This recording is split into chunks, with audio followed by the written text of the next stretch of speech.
Hello everyone. हमारी 8th poem चल रही थी dance of the eunuchs and this poem was written by the poetess Kamala Das. इससे जो पिछली वाले क्लासेस थे उसमें हम इंट्रोडक्शन टू द पोएटेस और पोएम दोनों ही कंप्लीट कर चुके हैं। अगर आप लोगों ने वो क्लासेस नहीं देखी हैं तो उन क्लासेस के वीडियोस आपको आई बटन पे मिल जाएंगे। और आज की ये जो क्लास है, इस क्लास में हम ये जो पोएम है डांस ऑफ द यूनक्स, इसको लाइन टू लाइन स्टडी करेंगे डिटेल से। तो चलिए स्टार्ट करते हैं आज की क्लास। देखिए, ये जो पोएम है डांस ऑफ द यूनक्स, ये कमला दास हैं, उनके चाइल्डहुड का एक इंसिडेंट है, उसको डिस्क्राइब करती है। वो तब अपने पेरेंट्स के साथ कहाँ रहती थी? कलकत्ता में। कलकत्ता का जो एटमॉस्फेयर था उस टाइम कैसा था? हॉट, समर सीज़न था उस टाइम। तो उनके घर पे कौन आते थे? यूनक्स आते थे डांस करने के लिए उनके आस पड़ोस में। तो वो उनको देख के, उनके डांस को ऑब्ज़र्व करके ये पोएम लिखती हैं। अब देखते हैं इस पोएम में क्या कमला दास ने डिस्क्राइब किया है। देखिए, it was hot, so hot before the eunuchs came to dance white skirts going round and round. अब जब यूनक्स डांस करने आते हैं तो उससे पहले मौसम कैसा था? इट वॉज हॉट, कि ये मौसम बहुत ही गर्म था। सो हॉट, बहुत ज़्यादा गर्म। बिफोर द यूनक्स केम, कि यूनक्स आए उससे पहले मौसम बहुत ही ज़्यादा गर्म था। To dance white skirts going round and round, कि वो नाचने के लिए आए। तो वो उन्होंने क्या स्कर्ट्स पहने, यानी लहंगे पहने होंगे लंबे लंबे। तो वाइट स्कर्ट्स, उनकी स्कर्ट्स कैसी थी? वाइट, फैली हुई थी। गोइंग राउंड एंड राउंड, कि वो नाच रहे थे। तो उस टाइम जब वो नाचते हुए घूम रहे होंगे तो उनकी स्कर्ट्स भी क्या कर रही थी? राउंड एंड राउंड घूम रही थी, गोल गोल घूम रही थी। Symbols richly clashing and anklets jingling jingling jingling. अब सिम्बल्स, जो उन्होंने इंस्ट्रूमेंट ले रखे थे, सिम्बल्स राउंड होते हैं दो इस टाइप के, और यहाँ से रस्सी से बंधे होते हैं और इनको आपस में बजाते हैं। तो जो सिम्बल्स ले रखे थे इन्होंने, वो रिचली क्लैशिंग, वो क्या बहुत ज़ोर से क्या कर रहे थे? टकरा रहे थे आपस में। उनको बजा बजा के वो क्या कर रहे थे? डांस कर रहे थे। सिम्बल्स रिचली क्लैशिंग, जो सिम्बल्स थे बहुत ज़ोर से टकरा रहे थे। एंड एंकलेट्स, और जो उन्होंने घुंघरू या पाजे पहन रखे थे। जिंगलिंग जिंगलिंग जिंगलिंग, वो कैसी आवाज़ कर रहे थे? वो बार बार खन खन, यानी वो बज रहे थे बार बार। Beneath the fiery gulmohar with long braids. Beneath, किसके नीचे? The fiery gulmohar. Fiery, fiery क्या होता है? अंगारों जैसा। कैसा? अंगारों के जैसा। गुलमोहर, अब जो गुलमोहर का पेड़ होता है उस पे कैसे फूल आते हैं? रेड कलर के। अब वो जो गुलमोहर का पेड़ था देखने में कैसे लग रहा था? अंगारों के जैसा। बीनीथ द फेयरी गुलमोहर, वो गुलमोहर के पेड़ के नीचे नाच रहे थे। विथ लॉन्ग ब्रेड्स, और उनकी चोटियाँ कैसी थी? लंबी। फ्लाइंग, और वो जब वो नाच रहे थे तो नाचने के साथ साथ उनकी चोटी भी क्या कर रही थी? लहरा रही थी। डार्क आइज फ्लैशिंग, और जो उनकी गहरी आँखें थी वो क्या कर रही थी? चमक रही थी। गहरी आँखें, उन्होंने काजल डाल रखा होगा तो कैसी लग रही थी उनकी आँखें? डार्क आइज फ्लैशिंग, चमक रही थी। They dance and they dance, oh they dance till they bleed. अब देखिए, दे डांस, कि वो नाचे, and they dance, oh they dance, कि वो नाचते ही रहे और तब तक नाचे till they dance till they bleed, कि वो तब तक नाचते रहे जब तक उनके पैरों से क्या वो लहूलुहान नहीं हो गए, कि वो लगातार क्या करते रहे, नाचते रहे और नाचते नाचते क्या हो गए, उनके पैरों से खून आने लग गया, तो वो क्या हो गए, लहूलुहान, कि वो कंटिन्यूअसली क्या करते रहे, डांस करते रहे। There were green tattoos on their cheeks, jasmines in their hair, and some were dark and some were almost fair. अब क्या बताती है पोएटिस कि देयर वर ग्रीन टैटूज, अब उनके चीक्स पे, उनके गालों पे क्या थे, हरे रंग के टैटूज, गोदने, उन्होंने कुछ अपने टैटूज बनवा रखे थे चीक्स पे जो कैसे थे, ग्रीन कलर के। There were green tattoos on their cheeks, उनके गालों पे हरे रंग के टैटूज थे। जैस्मीन इन देयर हेयर, और उनके बालों में क्या थे, चमेली के फूल, उन्होंने गजरे पहन रखे थे। Some were dark and some were almost fair, और उनमें से जो कुछ हिंजड़े थे कुछ तो कैसे थे, गहरे रंग थे, उनका कॉम्प्लेक्शन कैसा होगा, डार्क कॉम्प्लेक्शन के थे। And some were almost fair, और कुछ एक का कॉम्प्लेक्शन कैसा था, फेयर कलर, उनका कलर कैसा था, फेयर, कुछ काले होंगे और कुछ गोरे। नेक्स्ट देखिए, there voices were harsh, their songs melancholy, they sang of lovers dying and or children left unborn। अब देखिए, देयर वॉइसेस वर हार्श, अब जो उनकी आवाज़ थी, उनकी जो आवाज़ थी वर हार्श, कैसी थी, कर्कश, उनकी आवाज़ कैसी थी, कर्कश, कि कर्कश कैसे, कि वो मेल एंड फीमेल दोनों का ही कॉम्बिनेशन हो, उसकी वजह से क्या थी, उनकी आवाज़ कर्कश थी, मोटी आवाज़ थी उनकी। देयर सॉन्ग्स melancholy, और जो वो गाने गा रहे थे, जो गीत गा रहे थे वो कैसे थे, उदासी से भरे हुए, कैसे, उदासी से भरे हुए। दे sang of lovers dying and or children left unborn, और जो वो गाने गा रहे थे उनकी थीम क्या थी, किस टॉपिक पे वो गा रहे थे, दे sang of lovers dying, कि जो प्रेमी हैं, मरते हुए प्रेमियों का क्या कर रहे थे, गीत गा रहे थे, उनकी थीम क्या थी गाने की, मरते हुए प्रेमी। एंड और चिल्ड्रन लेफ्ट अनबॉर्न, और उन बच्चों का जो नहीं जन्मे हो, जिन बच्चों को नहीं जन्मा गया हो, चिल्ड्रन लेफ्ट अनबॉर्न, उनके गाने की ये थीम थी, इस टॉपिक के ऊपर वो गाना गा रहे थे। Some beat their drums, other beat their sorry breast, and wailed and writhed in vacant ecstasy।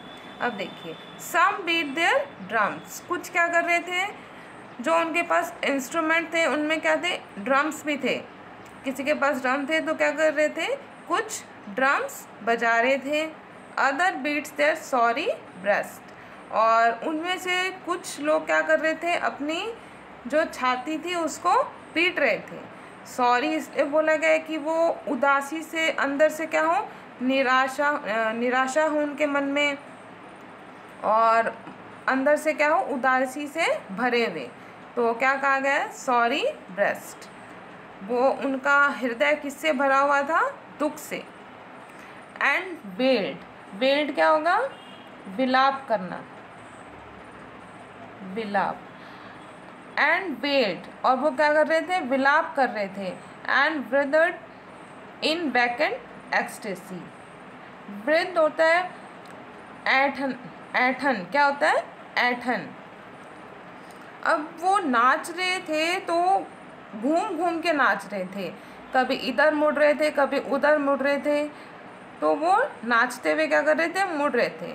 अब इसमें क्या दिखाया गया है कि जो हिंजड़े थे वो कुछ ड्रम्स बजा रहे थे और कुछ अपनी सॉरी ब्रेस्ट को क्या कर रहे थे, पीट रहे थे और विलाप कर रहे थे। एंड वृद्ध, और वो क्या कर रहे थे, मुड़ रहे थे, नाचते हुए क्या कर रहे थे, इधर उधर मुड़ रहे थे।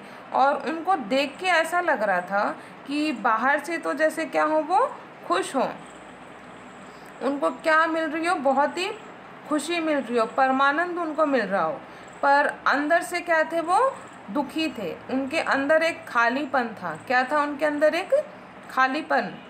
बाहर से तो वो भले ही खुश दिख रहे हों, पर अंदर से क्या थे, वो बहुत दुखी। उनके अंदर खालीपन भरा हुआ था। They were thin in limbs and dry. They were thin in limbs. Limbs उनके जो भी अंग थे, जो भी उनके अंग थे, वो कैसे थे? कमज़ोर थे।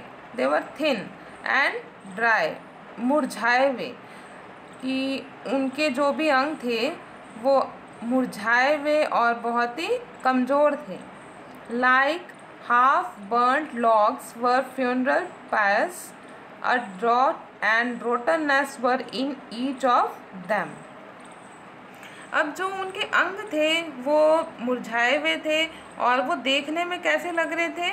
जैसे अध जले, हाफ बर्न्ट लॉग्स, लकड़ी के क्या हो, लट्ठे हों जैसे, अध जले लकड़ी के लट्ठे। फ्रॉम फ्यूनरल पायर्स, अंतिम संस्कार करते हैं तो वो चिता होती है, उसके अध जले लकड़ी के समान उनके क्या थे? अंग थे, जो सूखे और मुरझाए वैसे प्रतीत हो रहे थे। कहने का तात्पर्य यह कि उनको वो अच्छे से खाने पीने को नहीं मिला हो, जिस वजह से क्या हो गए, वो कमज़ोर दिख रहे थे। A drought and a rottenness were in each of them, और हर किसी के अंदर जो हिंजड़े आए थे उन हर एक में क्या था? एक सूखापन था और एक रोटननेस हर एक में वो था, विद्यमान था उसमें। अब कैसे कि जो हिंजड़े थे वो किसी भी बालक को उत्पन्न करने के लिए समर्थ नहीं थे। वो क्या थे? बांझ हो जैसे, तो उनके अंदर क्या हो, एक सूखा पड़ा हो जैसे, वो कोई संतान उत्पन्न करने के लिए नहीं थे। तो अंदर क्या था उनके? सूखा था, वो बहुत ही दुखी थे, हर एक के अंदर वो झलक रहा था। अब नेक्स्ट देखिए, Even the crows were so silent on trees and the children wide-eyed still. अब देखिए, even the crows, कि यहाँ तक कि जो कौवे थे were so silent on trees, वो भी क्या थे? पेड़ों के ऊपर शांत थे। जो कौवे पेड़ों के ऊपर बैठे हुए थे वो भी क्या थे? शांत थे। And the children wide-eyed still, और जो बच्चे उनको देख रहे थे, नाचते हुए उनको देख रहे थे, उनकी आंखें भी कैसी थी? एकदम खुली हुई थी, अचंभे में हो जैसे वो, और स्टिल एकटक वो देखे जा रहे थे उनको। चिल्ड्रंस वाइड आइड, की आंखें चौड़ी करके अचंभे में जैसे वो देख रहे हों, उनको देख रहे थे। All were watching these poor creatures, कि जो सभी लोग आसपास थे, ऑल वर, जितने भी लोग उन हिंजड़ों को नाचते हुए देख रहे थे, वॉचिंग दीज पुअर क्रिएचर्स, इन बेचारे प्राणियों को देख रहे थे। कन्वर्जन्स, जो वो ऐठन, कन्वर्जन्स ऐठन, वो नाचते हुए मुड़ रहे थे इधर उधर वो। तो जितने भी लोग थे इन बेचारे प्राणियों की नृत्य को या उनका जो नाच था मोड़ तोड़ के जो कर रहे थे उसको देखे जा रहे थे। इनको हिंजड़ों को पुअर क्रीचर्स कहा गया है, बेचारे, यानी वो बेबस थे, लाचार थे वो। हिंजड़ों को इस समाज में लोग निम्न दृष्टि से देखते हैं, तो इस वजह से हिंजड़ों को यहाँ पे क्या कहा गया है? Poor creatures. किसी को भी उनके दर्द की या उनकी जो व्यथा थी उससे कुछ लेना देना नहीं था। द स्काई क्रैकल्ड, कि तभी आसमान में क्या हुए, मेघ गर्जना हुई, बादल गरजे। देन थंडर केम, फिर क्या हुआ, बारिश आई, क्या हुआ, बारिश आई। And lightning and rain, a mirthless rain, फिर बारिश आई एंड लाइटनिंग, बिजली चमकी, एंड रेन, और बारिश हुई। और जो बारिश हुई थी वो कैसी थी, बहुत ही कम मात्रा में, अल्प। जो बारिश हुई वो बहुत ही अल्प मात्रा में हुई। That smelt of dust in attics, और जिसकी वजह से जो अटारियाँ थी, क्या थी, अटारियाँ, उनमें जो धूल जमा थी, उनमें जो धूल मिट्टी थी, उसकी क्या आ रही थी, गंध आ रही थी। स्मेल, उसकी क्या आ रही थी, गंध आ रही थी। And the urine of lizards and mice, और जो छिपकलियाँ और जो चूहे थे उनकी क्या थी, मलमूत्र, जो भी उनका मलमूत्र था उसकी भी क्या आ रही थी, बदबू आ रही थी। तो इस पोएम के ज़रिए कमला दास है वो यूनक्स की कंडीशन को क्या करती है, एक्सप्लेन करती है कि इस समाज में यूनक्स की कंडीशन बहुत ही ख़राब है। वो अपनी जो कंडीशन है, कमला दास अपनी जो कंडीशन थी उसको यूनक्स की कंडीशन के साथ कंपेयर करती है। इस पोएम को ऑटोबायोग्राफिकल टच दिया गया है। कमला दास की कंडीशन कैसी थी, वो भी ख़राब थी। कमला दास मानती हैं कि समाज में औरतों की कंडीशन सही नहीं है, उनको निम्न दृष्टि से देखा जाता है। उसी प्रकार जो हिजड़े हैं उनको भी समाज के द्वारा ठुकराया जाता है, उनको वो दर्जा प्राप्त नहीं होता। तो इसमें कमला दास अपनी कंडीशन कंपेयर करती है, किसकी कंडीशन के साथ, यूनक्स के कंडीशन के साथ।